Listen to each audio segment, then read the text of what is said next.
Whew, I just got done working out and then filming the video. Oh, welcome back. Getting ahead of myself.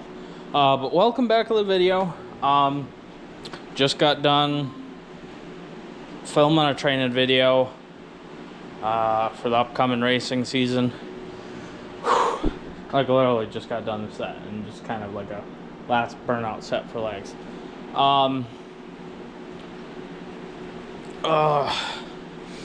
But in this video, it's probably going to be more POV, not too long, I'm hoping.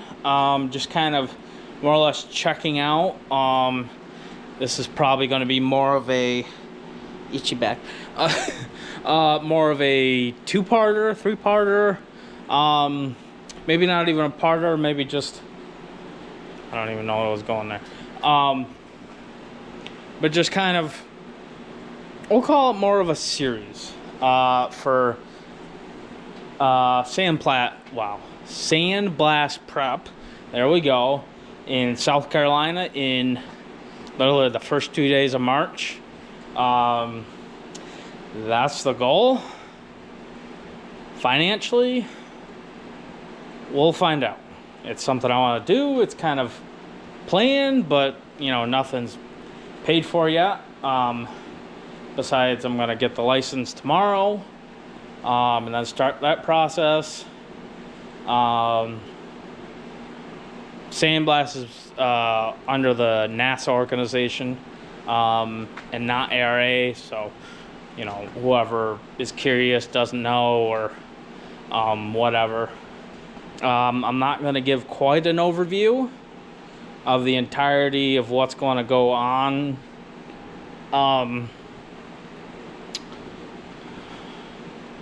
What's going to be done to the car before then.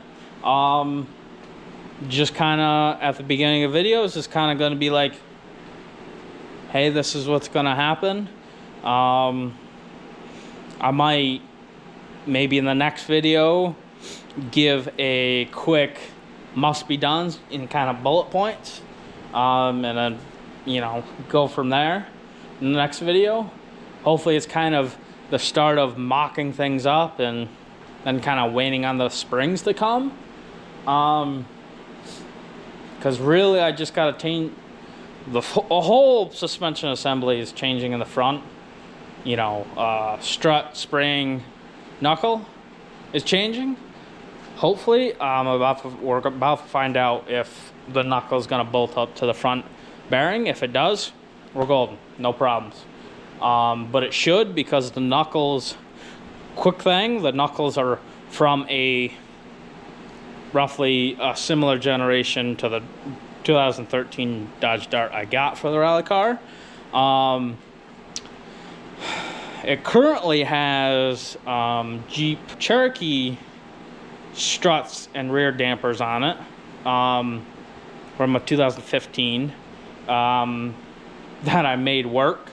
I gained about an inch in height, but not travel in comparison to that height.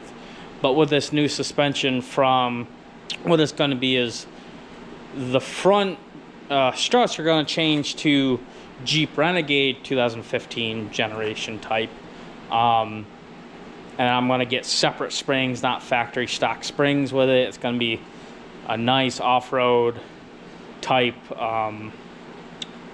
basically 1 inch height gain. So I'm curious on that one. That one's going to be, find out. Hopefully it's hopefully it's not too big of a difference and things kind of work out right. But you'll see kind of in the POV part of this video that maybe not necessarily in this one, but the knuckles are different type of mounting. From the stock Dodge Dart and including the Cherokee, it's more of a slip-in and then clamped versus kind of 2-bolt bracket style. You'll see what I'm talking about. I'm going to stop talking. I'm going to go in, grab the other the other strut and the knuckles, and then I'm just gonna mock up one knuckle and then kind of show you what issue I ran into, because to finish my point, front knuckles, the knuckles on the front are for front wheel drive Renegade, but the struts are for a all wheel drive Renegade. You wouldn't think there would be a difference, but the holes don't line up. One obviously will, but I'm gonna have to drill a hole in the strut mounting bracket itself, which is not a big deal. I just gotta make sure everything's lined up and not wonky. And you'll kind of see the other problem too in spacing for the knuckle, which is not another big deal. You can use washers, make spacers, something like that, or spacers in the future, washers for now.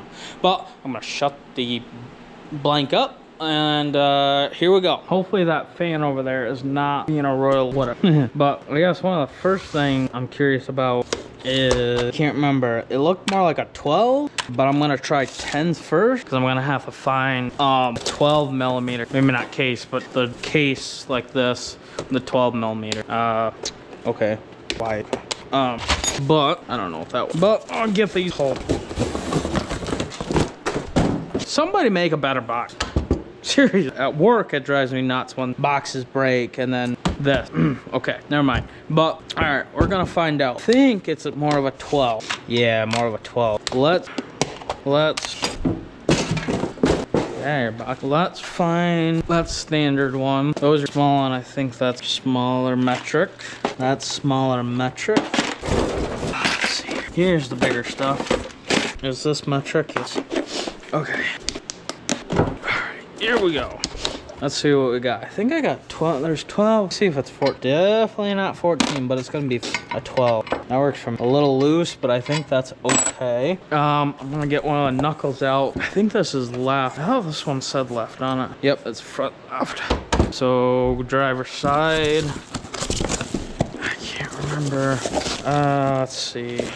Yep. Oh, and the other thing is I'm gonna have to drill this out for a 5/8 hole, because I have to drill out a little bit, not a ton, not as much as this, on the dart knuckle, because I got, I can't remember the name, whatever. You'll eventually see what I'm talking about, or you kind of know what I'm talking about. Basically, Heim joints at the end, but whatever.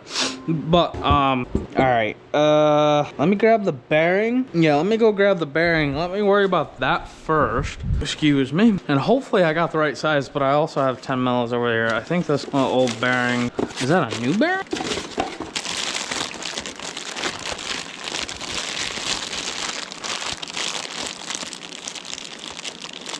Oh shit, it is a new bearing. Hell yeah, I didn't know that. I thought I didn't have any new bearing. Oh, that's right, I had to get another. Oh, yeah, that's a brand new one for sure. I'm so confused now. I know this one's the front, because I haven't put a new one on any of our daily driver darts. Oh, this is a, yep, okay, this is the front. This is an empty, I think the rear. Yeah, that's a rear.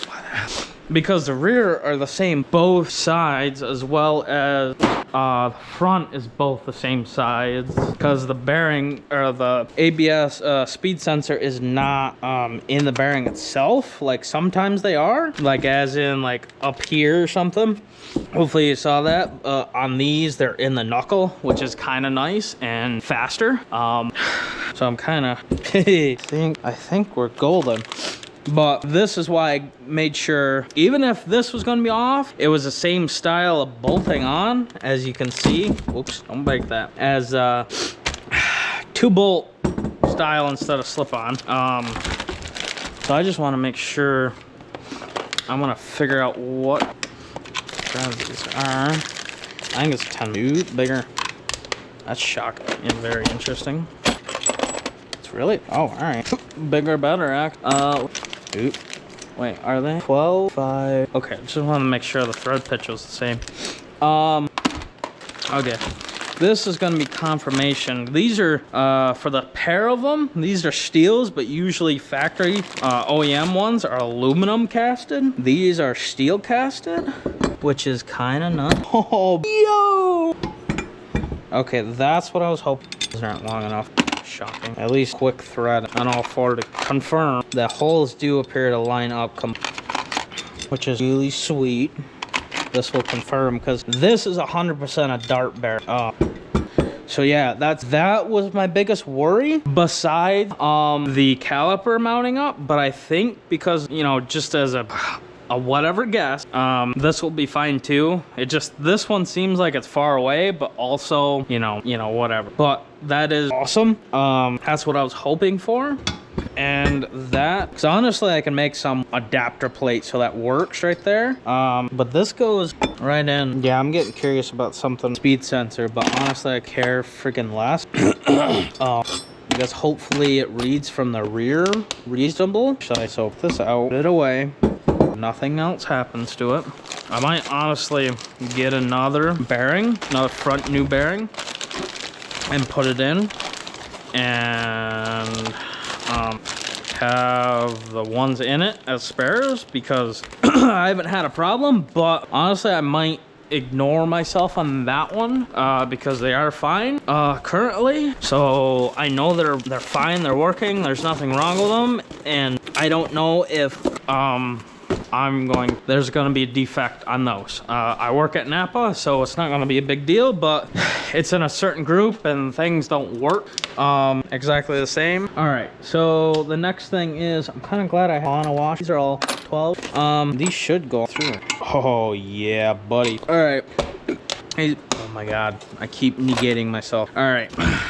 First things first, I don't care how it's kind of bolted in at this point. I'm just want to see. All right, okay, there's a tighter fit on the knuckle part, which is really nice. Now what I want to do is kind of start adding washer. See how many I offset. If I'm gonna say it's probably gonna be actually 2. Actually, it might be 1. Let's go. One here, one on the other side. Honestly, I might. This probably won't be the end of the world. That at least it comes out when that easy. Shit. I am not progress. Alright. Okay. Cast. What would be more on cast if I go back? If I shove the knuckle back more, which is not crazy. I mean, it's I got a quick tape measure for a rough measurement. Yes. So these are about a touch less than 1/8 of an inch thick. That's it. Okay, less than 1/8 of an inch. So probably, honestly, I might want to have them spaced back. And here we go again. Out. Get out. God. Okay. As long as I can fit. So. Okay. Yeah. 20. Hopefully those are 12. Look like that. Probably gonna have to get shorter bolts, which is not a big deal. Probably just get flange ones. What's the length on these? 65 mil. So I probably need like, probably like 45, 50 mil, which will be good. Yeah, so it's a decent amount, but that pretty okay. So I need, what is it, 1/8 quarter, and these will tighten up pretty good. So that's not the end of the world if it shoved back a little bit. No, I would have to go the opposite, because if I do that, then it gets less. If I do that, I'll figure it out. Which is not the end of the world, but you can see problem spacing, and then you can see here it does not line up with a hole. Hopefully you can see it, but it's not the end of the world, because honestly I'll just draw a straight line from here to there, and hopefully I get a good guess. Think about there from hole to hole, and boop, drill a hole, and I should be good. I'm hoping. All it's gonna be, hopefully I'm not gonna be too close to that CV shaft. That's gonna be another curious one. No, I should be, I don't know. But I think this is kind of what I was looking to doing. Curious stuff. The next thing is to confirm that it'll bolt up fine with the calipers. But yeah, this is definitely exciting. I'm just hoping camber's not whack. Well, I don't think I'm gonna be able to draw a straight line. Yeah, I'm hoping it'll be fine. But yeah, these are honestly, this whole assembly feels like so much lighter than the current one as well. And it's gonna be so much easier if these gotta be replaced. So you literally gotta drop, like shove out the control arm and then take that whole assembly off, and then rip the tube, basically pry out the tube from the knuckle, how it is on the dart. And yeah, it's a pain. But this way, unbolt, shove this. This can honestly just pull back. It mount kind of like in a clamp style up top, like a plastic clamp. Let me see if I can show you. You can kind of see right here a plastic clamp, which, you know, is just there. I mean, which is honestly not that awful, because everything's kind of so not condensed, but controlled environment. I'm trying to think how to word it, but it's very no, wrong one. It's very compacted, I guess is the best way to put it. So I'm gonna shove this in here so it's nice and warm, or it stays warm, because I really don't want fluid in these to be yuck. Hopefully I can get the springs on the way. But this is the end of the video. Thanks for watching. This is probably way longer than it should have been, but hopefully it's cool and interesting. But like, subscribe. See you next time. It's probably gonna be a little, maybe not as more of the same, but similar. Wow, 10 minutes. Okay, battery's about to die. See you next time. Thanks for watching. You guys are great, and see you next time.